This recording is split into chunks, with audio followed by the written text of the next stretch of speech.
to YouTube and also having our on Zoom guests join us as well. I'm delighted to hang out with my buddy Jim Cathcart today. Jim is one of the most inspirational thought leaders that I've ever had a chance to be a friend with. The best way to talk about Jim is to talk about the impact he made on my life as a young emerging speaker. And, very often in life, we forget the simplicity of modeling and modeling others and following people that are where you want to be. And Jim was that kind of that lighthouse for me in my early years of being a speaker. And so we've been friends since the late 80s. And here we are today, still waking up in the morning and excited to make an impact on people, Jim. So thank you for joining today. We look forward to our dialogue and welcome from Austin. Well, it's an honor and a treat, Todd. And this is just, yet another day of getting to hang out with friends. Oh I my gosh, love isn't that. that right? Fuel's all about, isn't it?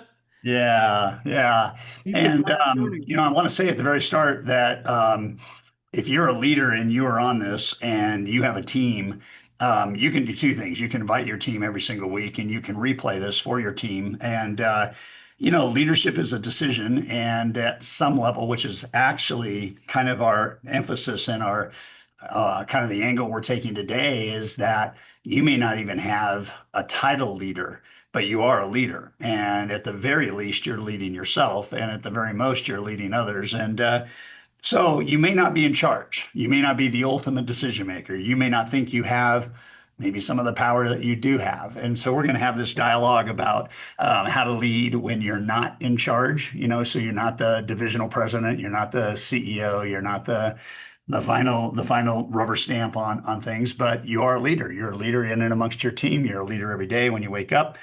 And we're going to talk about that. So where did you first come up with the idea, Jim, on this topic? How to lead when you're not in charge? I'm interested in the origin story. The origin story. Well, let me tell you a quick origin story to the content. Uh, Okay. my son, Jim Cathcart Jr., is now 54 years old, and he's a hotel general manager of a resort in Santa Barbara. But when he was 10 years old, we lived in Tulsa, Oklahoma. And I noticed that the other kids that he played with in the neighborhood tended to follow his lead. And they would say, well, what does Jimmy think? So he was an influential person without realizing or intending to be. And I told him one day in a private conversation, father son, I said, you're a natural leader. He said, I'm a born leader. I said, no, I didn't say you're a born leader. That would be someone like a prince or somebody that was The king. part of the royal family. I said, you're a natural leader. He said, well, what does that mean? I said, it means that the other kids look at you and follow your example, whether you meant for them to or not. So that means that you've got a responsibility to them. He said, well, what? What do I do? I said, look, just know that when you do things, the other kids might follow. So be sure you do the right things. And so he was assuming, mentally, attitudinally, the role of leadership long before the subject even came up in his life outside of that little chat that we had.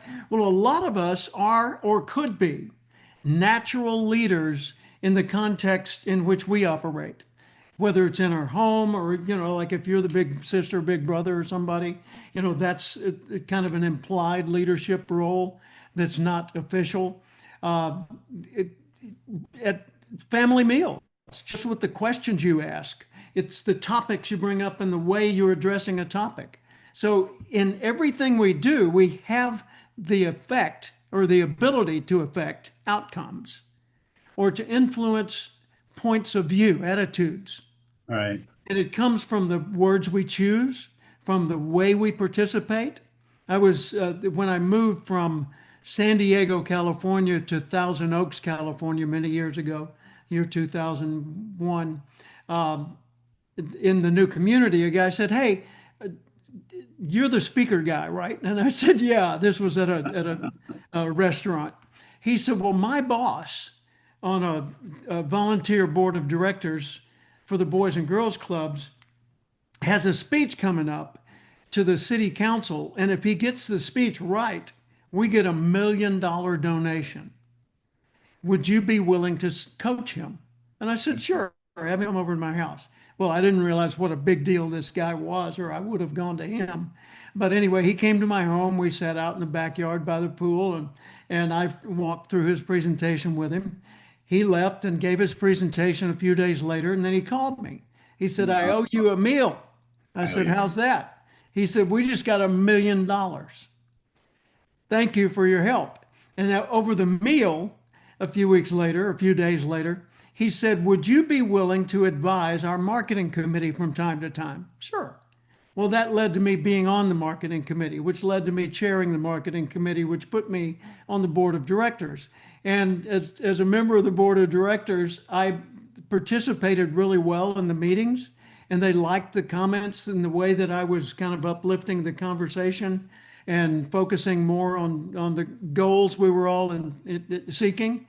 And so they appointed me to the executive committee. And then finally, I was put in charge of the big annual $500,000 fundraiser, which we held that year at the Ronald Reagan Presidential Library Air Force One Pavilion. And it was the first event, a public event ever held at that venue.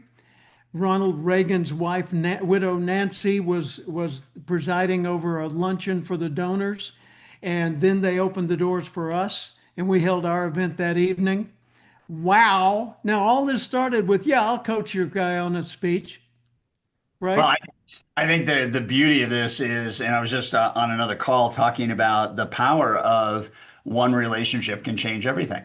And that the idea of your story and helping somebody just kind of round out and perfect a speech that was a pivotal speech. It was $1 million speech, win it or lose it. Yeah. I would have asked for $1 million meal, not just a meal, but I think yeah. Well, I've got But another quick story, the same thing.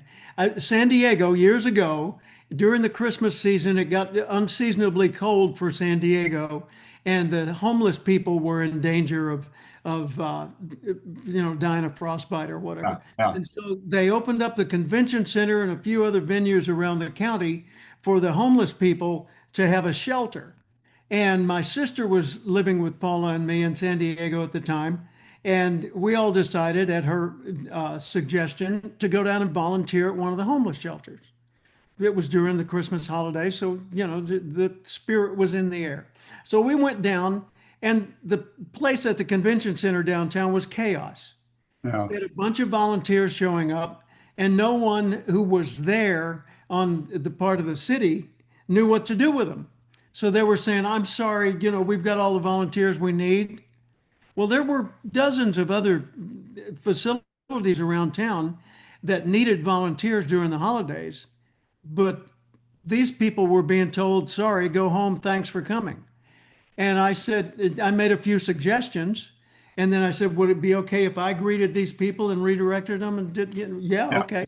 So I sat down and did a little bit of that. And then I said, who's in charge of all this? And they told me. And so I called the city council member in charge of it. And I talked to the person in his office.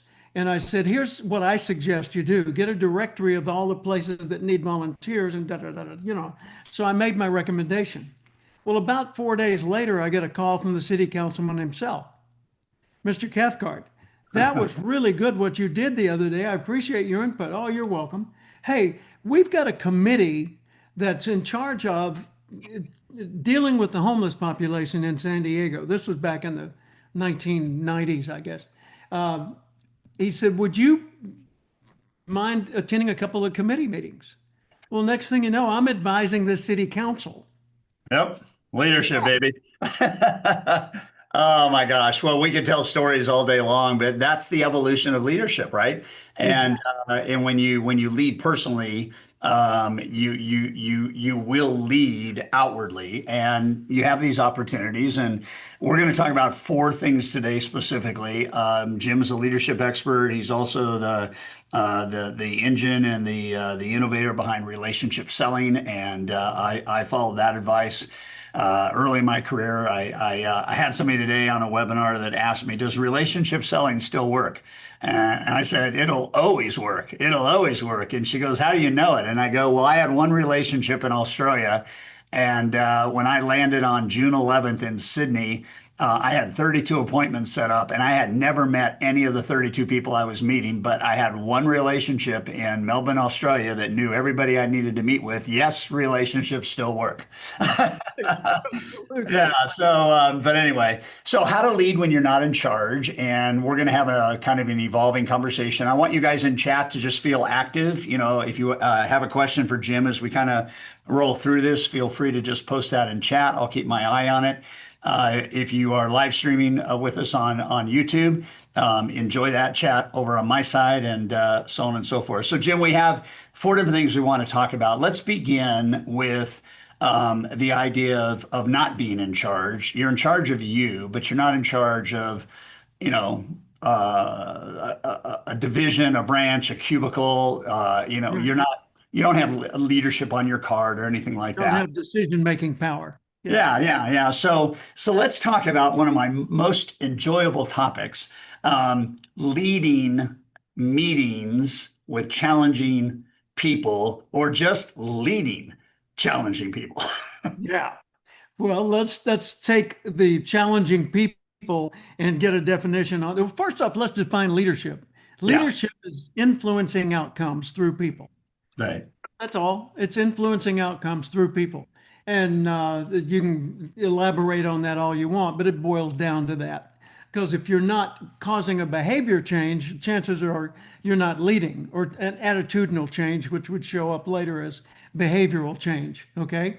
So I had a boss one time who was quite ineffective. I liked the guy a lot, but he was horrible in the way he was leading me. And I got a copy of a book that was written by our former colleague, Chris Hegarty, on how to lead your boss. And I read that book. I didn't take it to work because I sure didn't want him to see that. But I read it at home and it got some great ideas from it. The main thing it said was focus on the reason behind things, not just the process, but focus on the reason behind things. Like, why are we holding this meeting? Well, there's always a meeting on Monday. So what are we going to talk about? Well, I don't know. What have you got to talk about? Don't always have a meeting on Monday. Always have Monday available. But don't meet if you don't need to meet, for heaven's sakes. I was in a meeting one time in this group where the ineffective leader was present, and he called a meeting, and we all got together in the room. There were about five of us department heads, minor managers, and he sits down and he goes, "Oh, wait a minute," and he gets up and he leaves the room. So we sit there and then we start talking, hey, how was the weekend? Oh, it was good, and how about them Cowboys, whatever it is, And finally, about 12 minutes went by. And I said, hey, guys, gals, meeting adjourned. They said, what? It's not your meeting, it's his. I said, I know, but he is not running the meeting well. In fact, he's not running the meeting at all. So, meeting adjourned. If he gets on you about it, tell him Cathcart is the one who adjourned us. So he shows up in my doorway about 15 minutes later. What is you, just ranting at me. And I said, hey, if you're going to call a meeting, have a meeting. If you're not, I have work to do that you will benefit from me doing. And and he stomped off. And then later he said, you were right. Yeah, of course. But you gotta do something. You don't have to be that bold. But my ineffective boss didn't set goals, didn't review performance, didn't set standards and guidelines that you could use to make decisions on your own. So everything had to come back to his desk and wait for him. Ken Blanchard wrote a book one time with Robert Onken called William Onken called Managing Management Time. The 1 minute manager meets the monkey. William Right. Onken was known for a topic that he spoke on often and wrote on often called management, the monkey on the back theory of management. And he says, when someone comes in your office and they've got a monkey on their back, a problem to solve, do not let them leave it with you. You come in, you set the item on the desk, you both talk about it, neither of you touching it, and then they pick it up and take it with them following your advice after the meeting. Otherwise, you end up with a room full of monkeys, other people's problems, and Yeah. you've got to solve all those. So I taught my boss through example how to focus our attention, how to clarify the standards, how to establish guidelines that increase the decision-making power for the subordinates. You know, I hate that term I do because too. the But supervisors do what they really. you're talking about leading up. Yeah, yeah, That's what you're talking about. that's right. Leading upward. And if someone's running a meeting poorly, guide it with questions.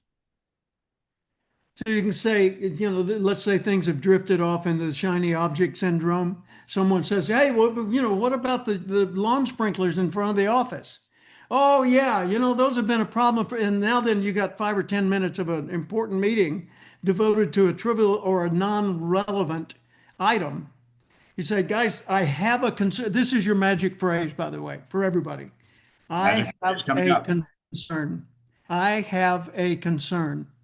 It doesn't mean you're ticked off. It doesn't mean you want to change anything. You just got something you're concerned about. Okay, Jim, what's your concern?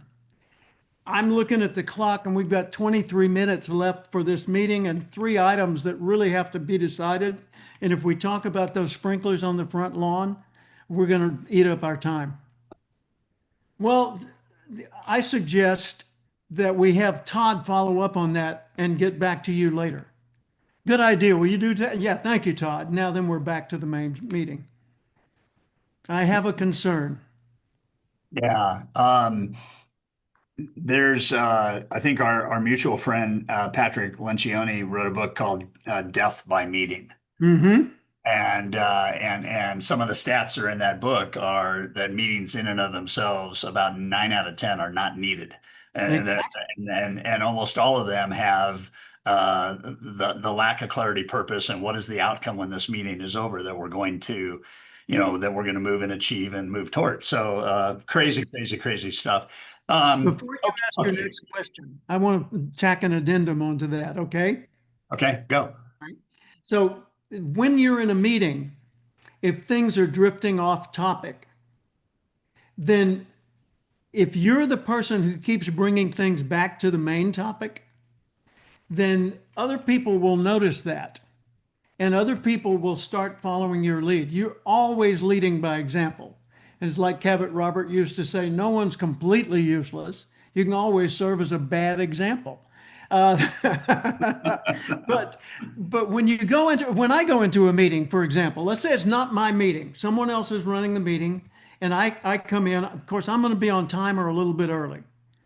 But even if I'm forced to be late, I will come in quietly and I will not start whispering and seeking advice from other people, nor will I expect the chair to stop the meeting and say, okay, Jim, you're a little bit late, so let me catch you up on the discussion so far.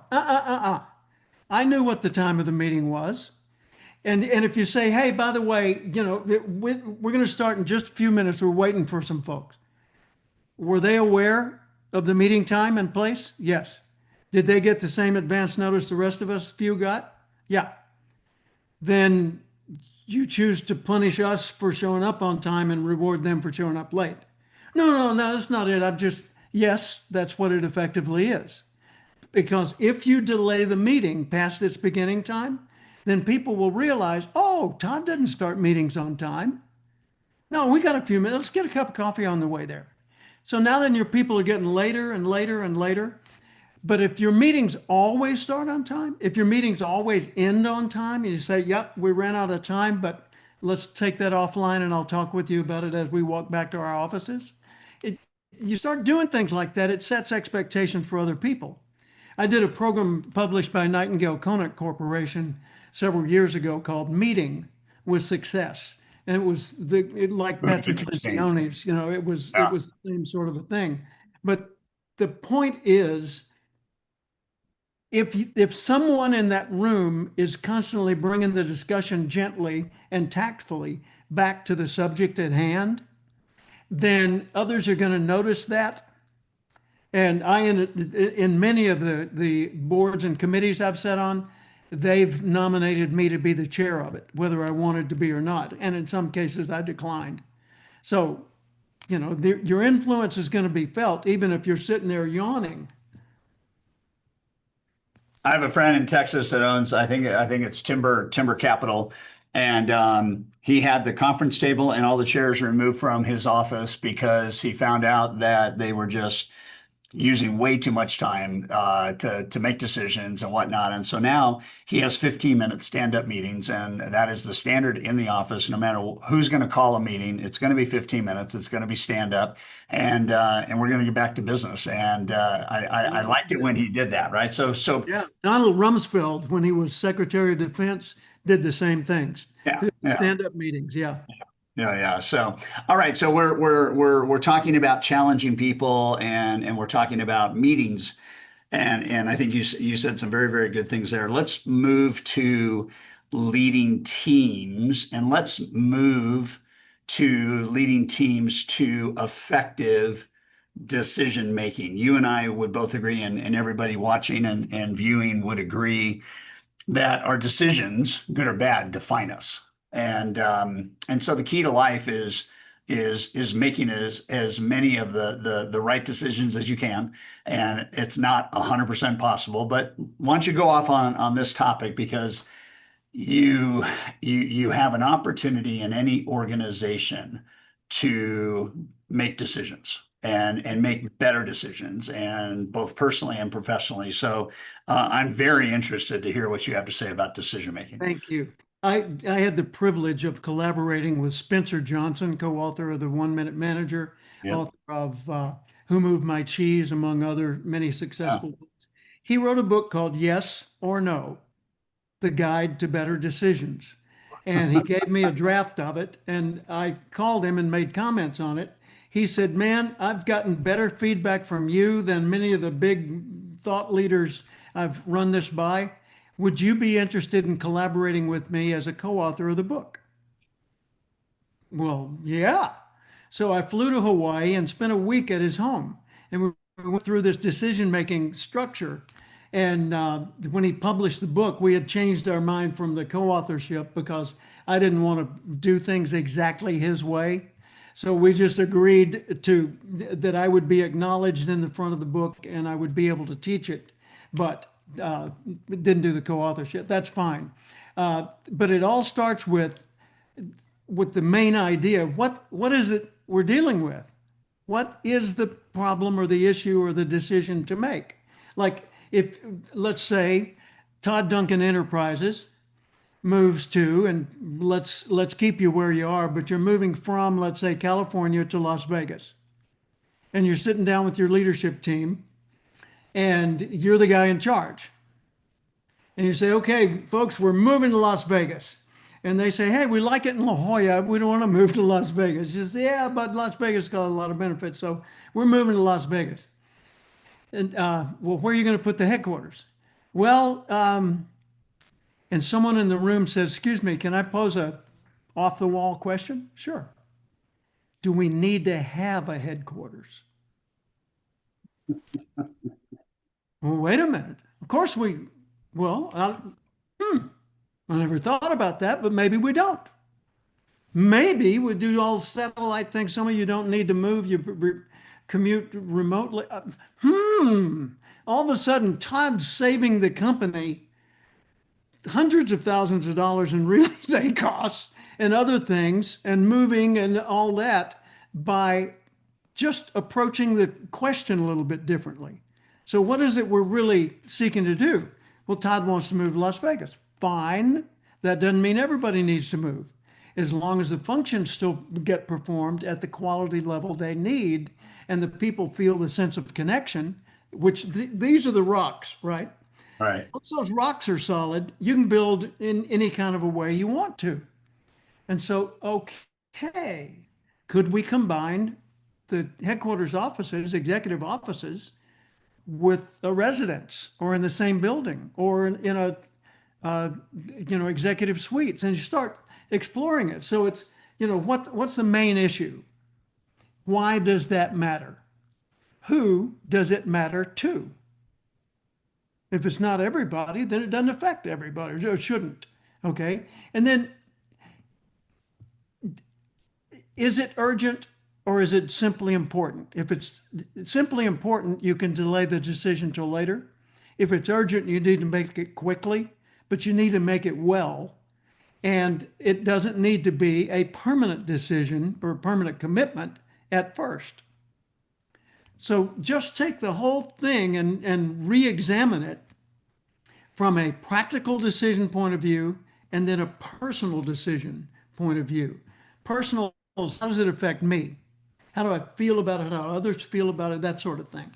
Practical decisions, is this cost effective? Is this going to work strategically? Will it endure over time? Does it cause a cascade of other decisions to be made that we weren't ready to make yet? So there's all kinds of things to take it apart with. And if you're good at decision making, other people will tend to defer to your leadership even when you're not in charge. Here's another thing. In meetings, Robert's Rules of Order, written by a general or colonel from the Civil War era, who wrote a book on how to run meetings well so that the majority would always rule, but the minority would always have a voice. And that the meetings would focus on the reason you're meeting instead of going down a bunch of rabbit holes on related but not relevant topics. Well, people say, no, I don't like parliamentary procedures, way too structured, way too formal. No, it's actually not. And the people that say, well, we follow Robert's Rules of Order, but just generally, because we don't want to not give anyone a voice. Well, the point of it all is to give somebody a voice. So if you learn it, you don't have to be the lawmaker in the room. If you know how to make a motion, second a motion, all the things that happen in rules of order, you can guide the meeting tactfully, fairly, and appropriately without being a stick in the mud for everybody else. I just put the link in chat for you guys, and it is a pretty fascinating landing page on yeah. And I think when we look at decision making, Jim, and we look at process, it's like I want to get in a little bit deeper in the weeds, like the decisions that we make each and every day, the filter for why we're making them, and then the filter for like future analysis, like a decision that I have to make today. Yeah. And a year from now, I'm going to look back on this decision and I'm either going to be glad I made that decision or I will have decided not to make that decision. I will wish I had made that decision. And we get into purposeful and priority decision making on that. And I'm wondering if you have a filter on how we can share with the group. The rules of order obviously give us some boundaries on that. I haven't read it all Yeah. and whatnot, but I find that people procrastinate decisions a lot. I find that people fear making wrong decisions, so they make no decision. Yep. Um, let's go a little deeper on this because our Okay. life and our business and what we do with our life and businesses has everything to do with decision making. Yeah. I, quick note on rules of order.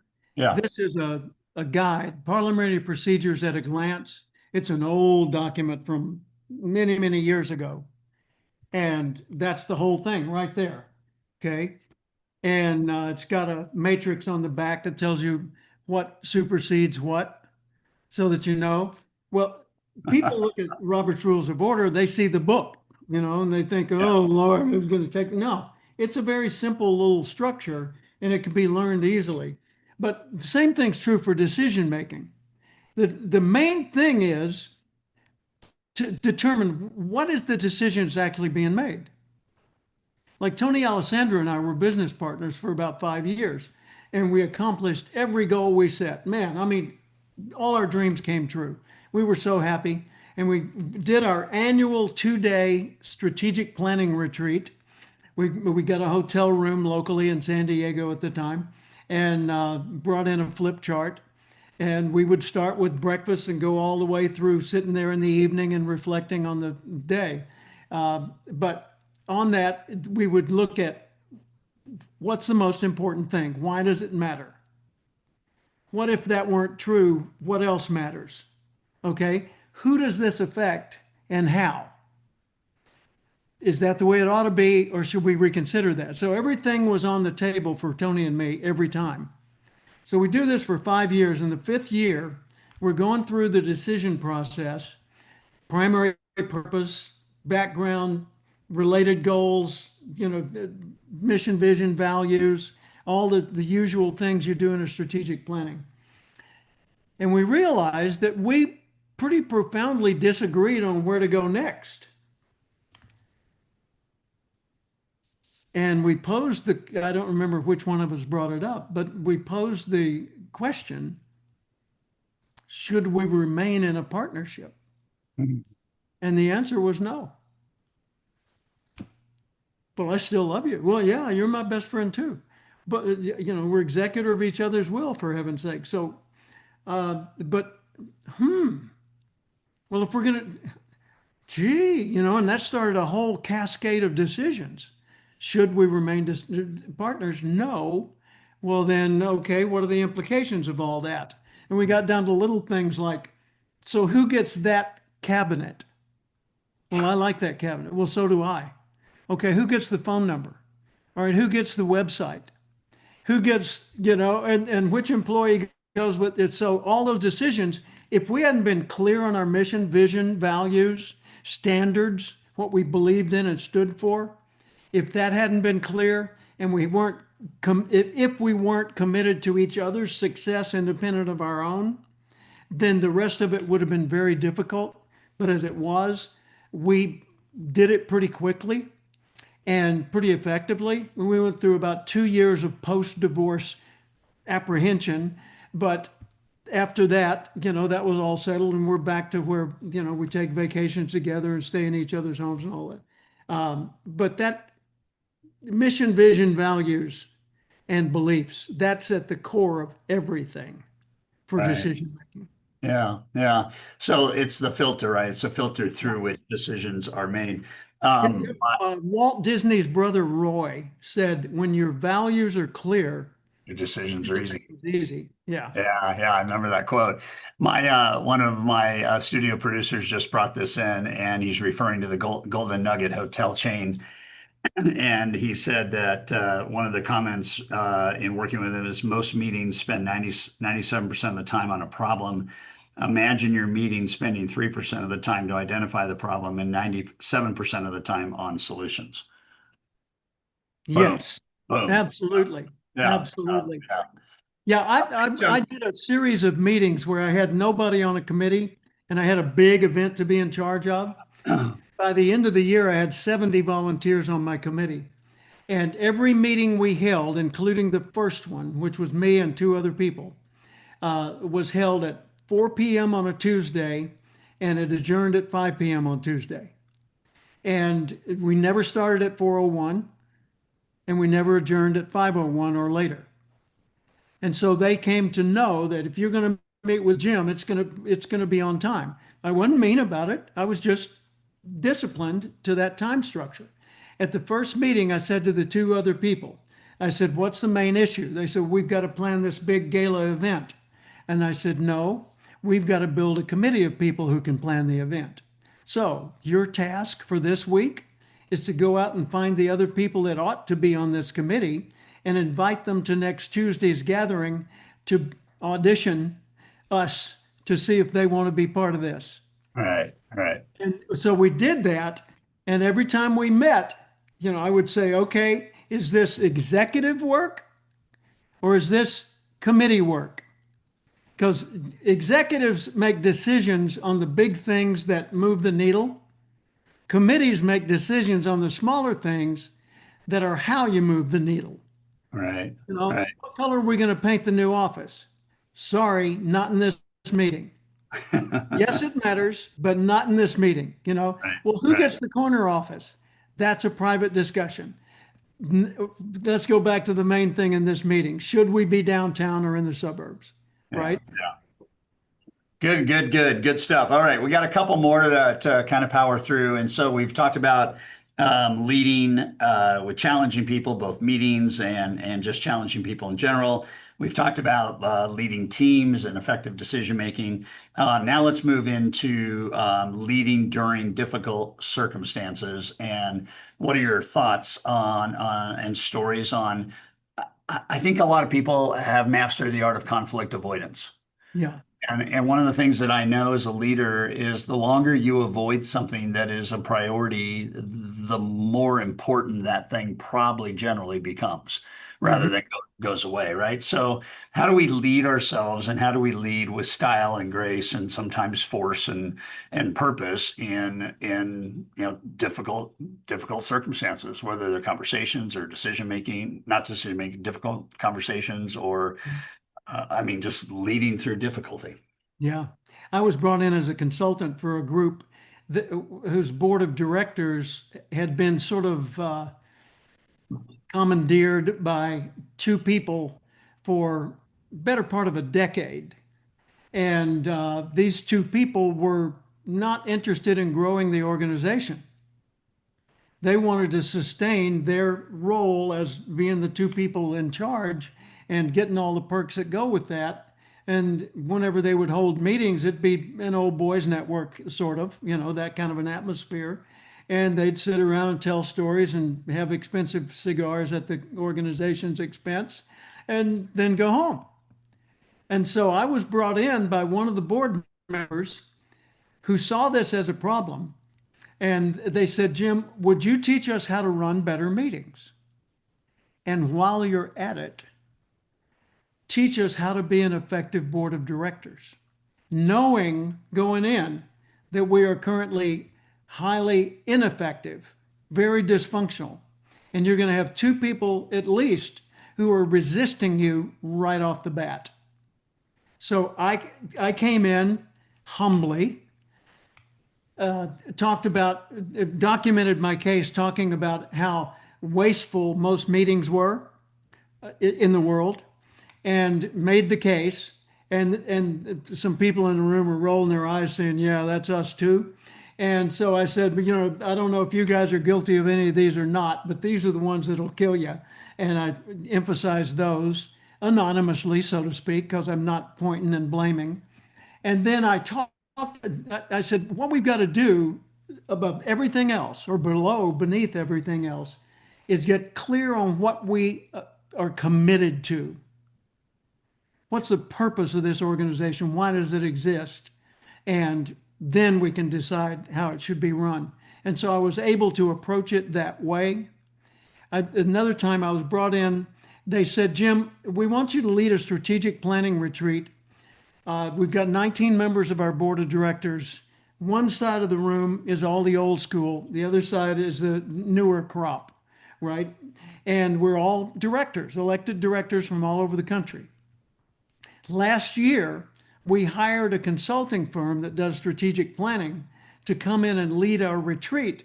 And they produced this big red ring binder and they held it up.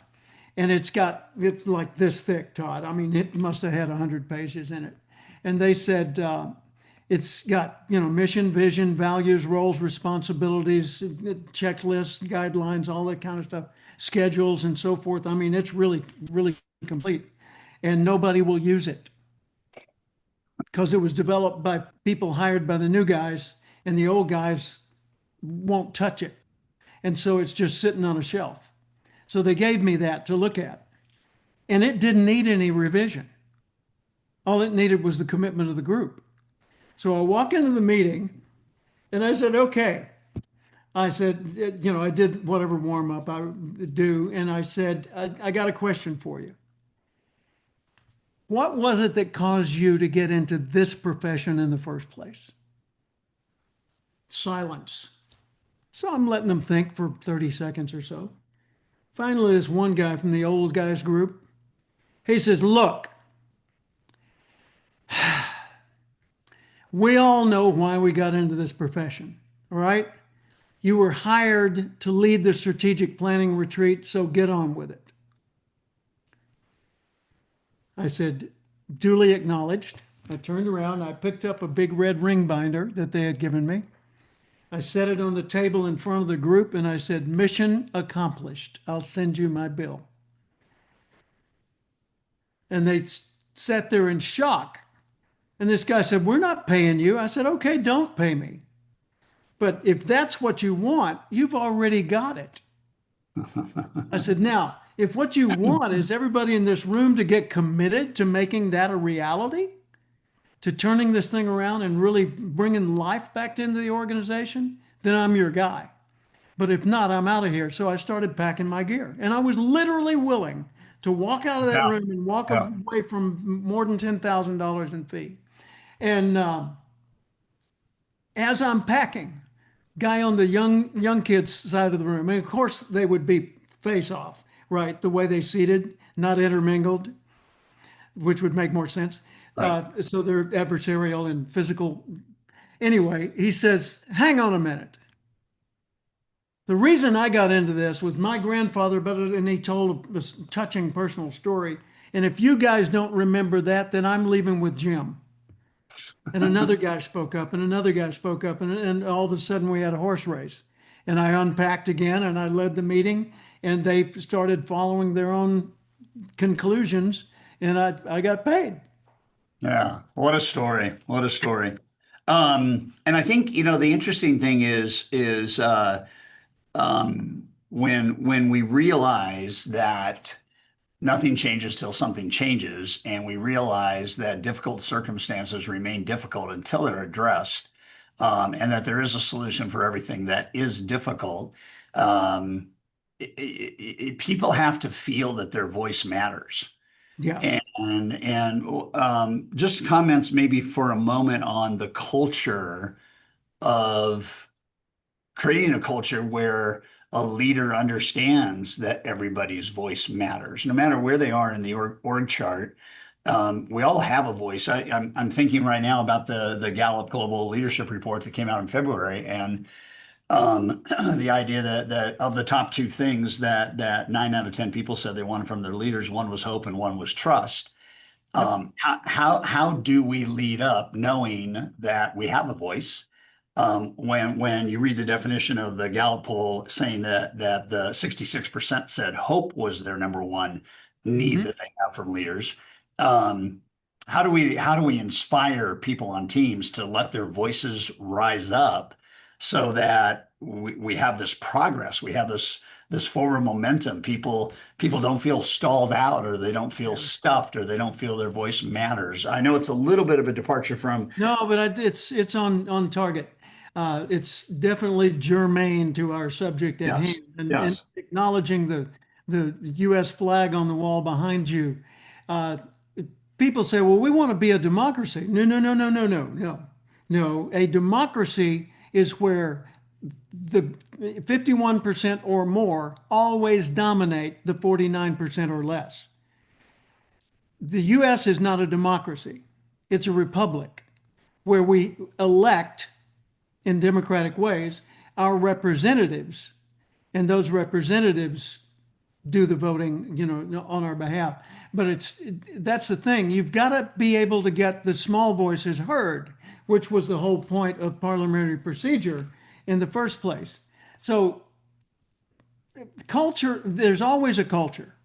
It could be a culture of Interesting. that you don't want, but there's always a culture.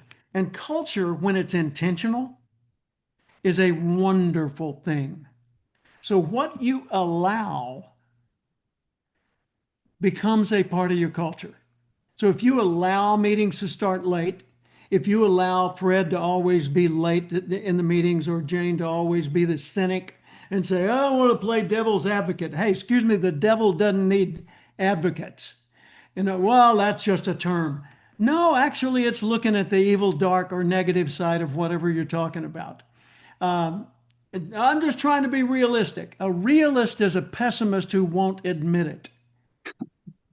Optimism's the only healthy way to look at things, because optimism assumes somewhere, someday, somehow, after something, there's a better way, right? So they Mhm. keep looking. Whereas a pessimist said, no, what's the use? And they give up early. So optimism is not denying reality, is dealing with it with expectation of better.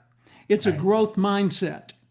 And a growth mindset needs to become part of the culture, maybe the dominant thing in the culture. Because if you keep going back to the purpose, everything else starts making sense. So, Susie, my assistant for many years in San Diego, she came to my office one day and I said, I'm just sitting at the desk and I said, hey, Susie, I said, I got a question for you. What's our mission? Cathcart Institute, what's our mission? She said, it's that thing that hangs over the copier. I said, yeah, but what does it say? She said, I don't know. It's too long. Bing, leadership moment. I went out and I got it down from over the copier and I looked at it. Our mission is to design and effectively market an ever improving line of top quality products and services designed to enhance business people's effectiveness in the areas of sales, leadership, and communication. Well, that gets you an A in mission statement class, but it didn't touch anybody. Right. Right. So I sat down with my team and I said, hey, folks, this is our mission as stated today. How would you say that to a 10-year-old and expect them to understand it? And we came up with this. Our mission is to make people's life better at a profit, period. And I put that over the copier where we would see it every day. And so in any meeting or any discussion, we could ask each other, how does it make other people's life better? And do we earn a profit by doing that? We don't have to always earn a profit, but if that's not the dominant mode, then we're losing money, Right. right? Right. So that's the key is to let your culture be driven by the reason you exist. What's the purpose of something as simple as having a guard at the gate of a private community? Security. Well, is most of the job keeping out the bad guys? No, most of the job is saying good morning and good afternoon to the good guys that live there because you see them a Yeah. thousand times to every one time you see a bad guy. So if the guard at the gate is a former prison guard and behaves accordingly, nobody will want to live there anymore. Big part of that job is hospitality. Security is the other part of that job. Right. Know what you're paid to do. I love that. Love it. Hey, we have a question from Ron that got posted. I love the question. I'm going to throw it your way. How do you suggest to your boss that they read Who Moved the Cheese? You read it on, I know you've already read it, but that's beside the point. Have it at your desk for a week or so until it gets commented on. And then say, yeah, this thing is awesome. And it's such a quick and easy read. You want to borrow it? Or And you maybe could if you say, have I was time. reading Todd Duncan's book the other day, and there's an idea in there I think we could use. See, that's leading up. That's just planting a seed and having a somebody else is the reason. I'm not the reason. I just stumbled across it. And I think it's something we may be able to use and just Yeah. open it to that page. I love that. I love it. And walk around with it. Yeah. Walk around with it. All right, we got one more, and I think that I think we've saved kind of the best for last. They're all really, really important, Jim. You've done a great Thank you. job storytelling and whatnot, but I think this last one is really, really important that we understand how to lead people. I say to leaders all the time that you cannot move somebody physically to a new behavior until you first connect with them emotionally.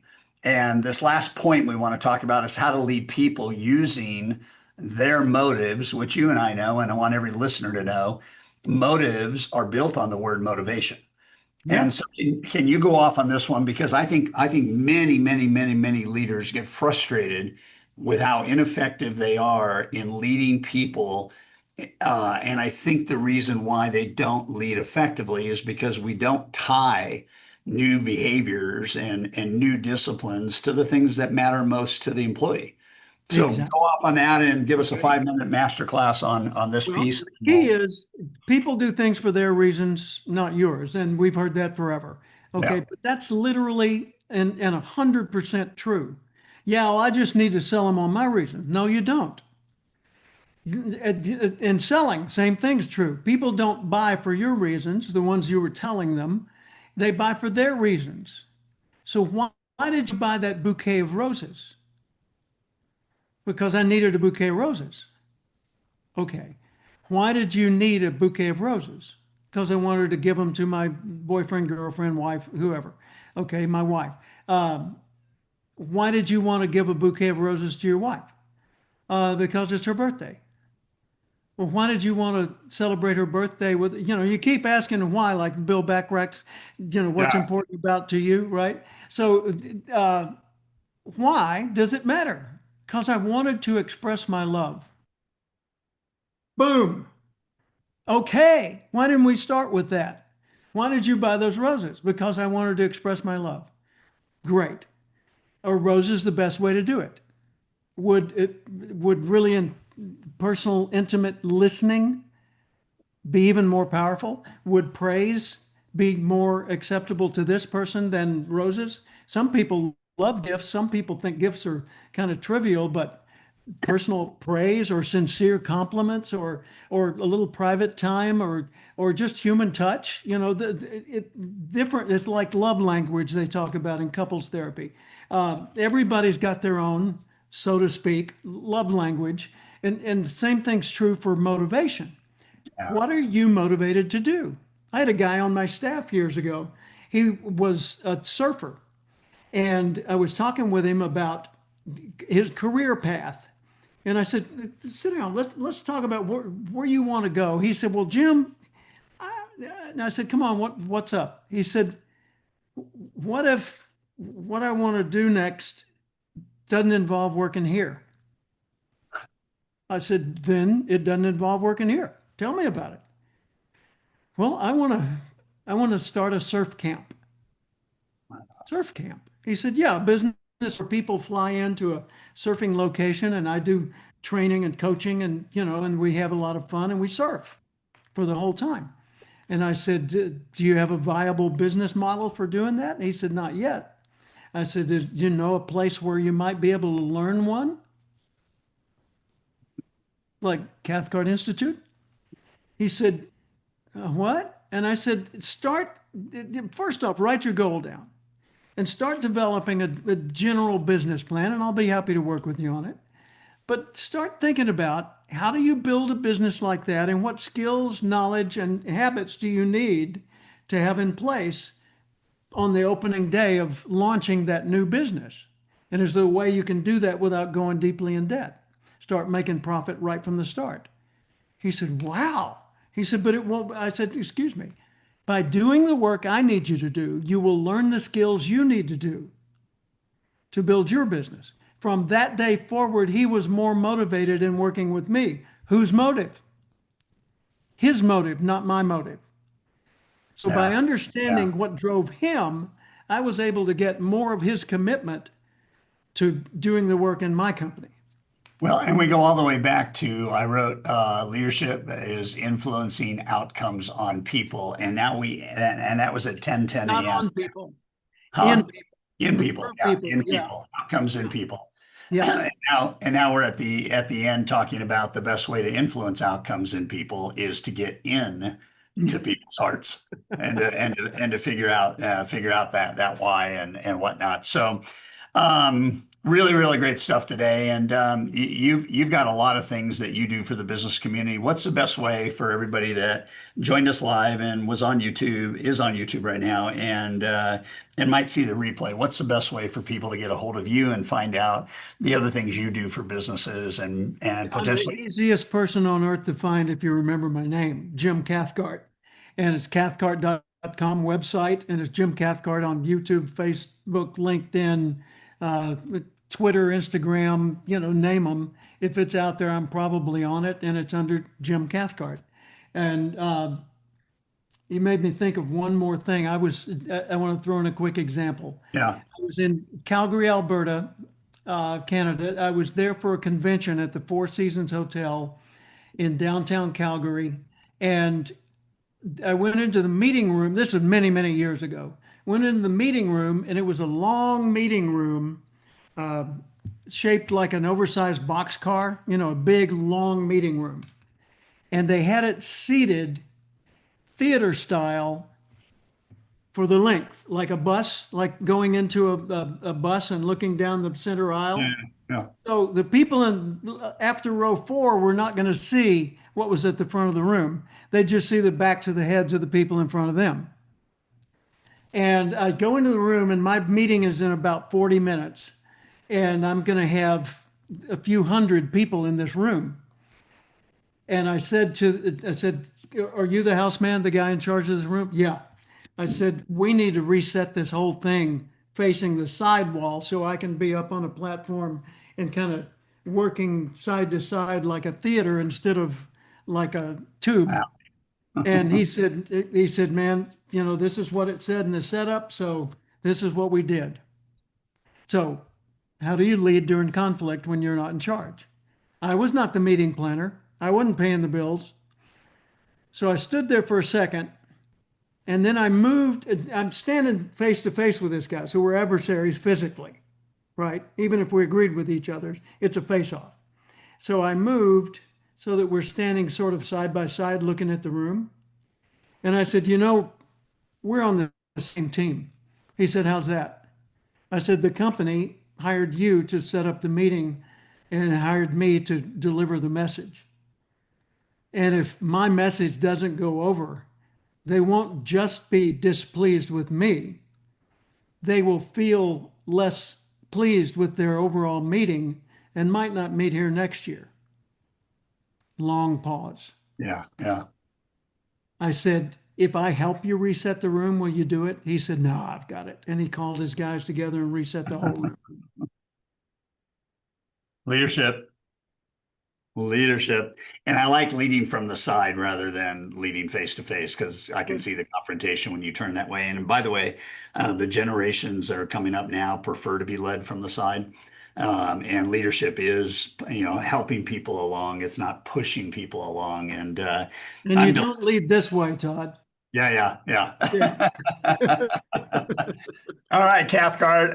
Guys, as you listen to this, hit Jim up and talk about a wealth of knowledge. And you've influenced the world in leadership and relationships. It's good to be your friend and good to have you hang out on Leadership Live. And guys, I would take advantage of Jim in a lot of ways, one of which is his whole curriculum around becoming an expert and the idea on really disrupting business by being an expert in the area that you are in. And he has an accreditation program that's beautiful for that. So check out Certified Professional Expert. Yep. And just check Jim out. I love working with people that have gone down the path that I'm still on, and we all have those kind of mentors that we can look at. And Jim, you are young at heart with beautiful, vibrant ideas, and Thank you. it's fun to be your friend. Back at you, my friend. All Thanks, right. folks. We'll see you guys next Wednesday, same time, same channel for another Leadership Live. Feel free to share this with your teams and share it with your boss. Lead up. It's going to be great. And we'll be with you next week. So thanks again, Jim. We'll see you. Bye-bye. Bye. There we Cool. go. All right. Let's Nice. Thank you. get that out to the world. And we're chopping these up fast and running through the AI engines and getting them on the website. So all good. And I get to meet with Mark Brown now. You know Mark, right? Yeah, know him Yeah. well. So I've been yeah. on his podcast 2 times, him and Darren LaCroix. Oh And yeah.